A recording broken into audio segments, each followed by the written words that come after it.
今次首歌 Attention 啊，大概想講俾翻啲專注力自己，同埋俾翻專注力去一啲身邊你愛嘅人同愛嘅事。因為而家資訊好發達，咁你每秒咧都有好多唔同嘅信息啊、噪音啊。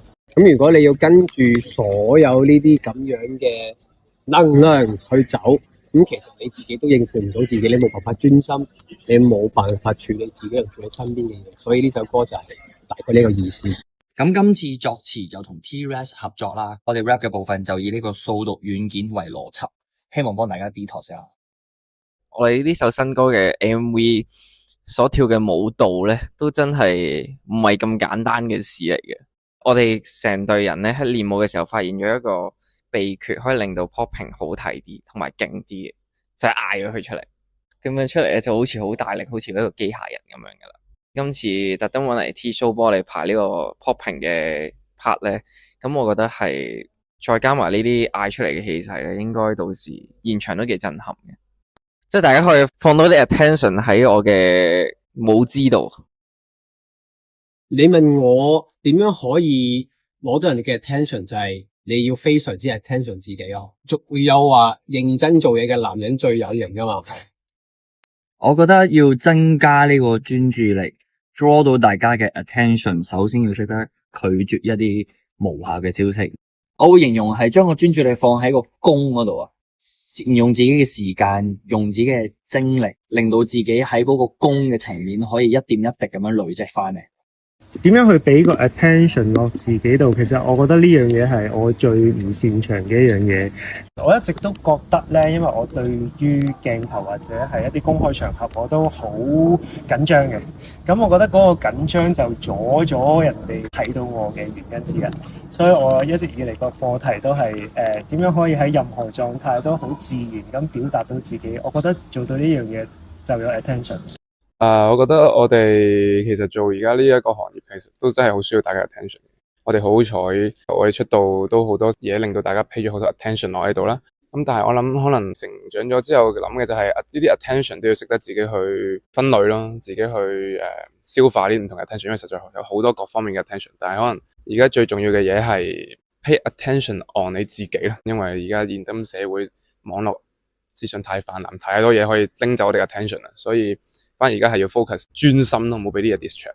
我覺得喺呢個行業入邊，清楚自己中意啲咩，俾心機做自己中意做嘅嘢，咁就自然會發光發亮啦。我覺得都可以係繼續做多啲自己中意做嘅嘢，咁有個 show， 仲有好多中意做嘅嘢都未做出嚟俾大家睇啦。咁我希望嚟緊個 show 咧就可以有呢個機會啦。今次呢首歌叫做 Attention 啦，就係講大家要擺一啲專注力喺一啲你應該要花心思同埋你愛嘅人同埋事物身上啊。咁有時做嘢嘅時候咧，可能你都會聽到好多唔同嘅意見，可能會令到你個人好混亂。咁點樣可以令到你嘅 attention 可以更加專注咧？乜嘢都唔好諗，你淨係諗出嚟嗰一日得噶啦。一直以嚟想大家俾到 attention 嘅都係自己唱歌方面。呢幾年一路挑戰唔同嘅曲風，其實都係為咗俾大家認可。其實我係真係用心去做好歌手呢一個職業嘅，咁所以希望大家俾多啲 attention 喺歌手 Jeremy 呢一方面啦。我覺得其實香港係一個好得意嘅地方嚟，呢一個行業係大家永遠 focus 嘅就係一啲花邊嘅嘢。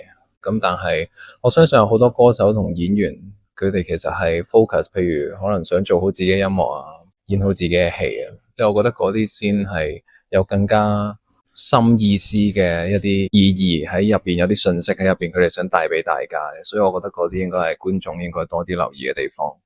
我覺得最大嘅方法就係保持一啲你出道之前嘅習慣咯，即係可能去跑步啊，去打波啊，將個專注力拉翻去生活度，咁你就唔會喺網絡世界上面 take 咁多負能量。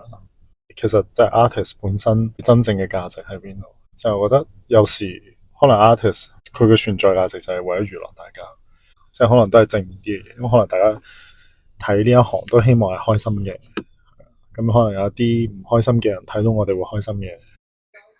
入行都就嚟8年半啦，咁我就每次諗 draw attention 咧，其實係要叫自己 focus 啲啦，係啦，即係總之 focus 自己嘅狀態，令到自己當刻做到最好，咁就可以係咯，令到人哋嘅目光注視喺自己身上咯。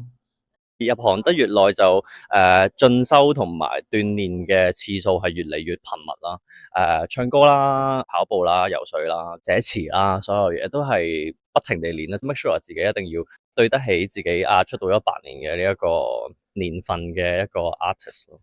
咁如果擺落去我嘅演藝事業度，最想 draw 到啲咩嘢 attention 咧？我覺得應該就係我嘅演藝作品啦，係因為我都放咗好多心機入面，咁所以希望我嘅演藝作品咧可以 draw 到大家 attention 啦。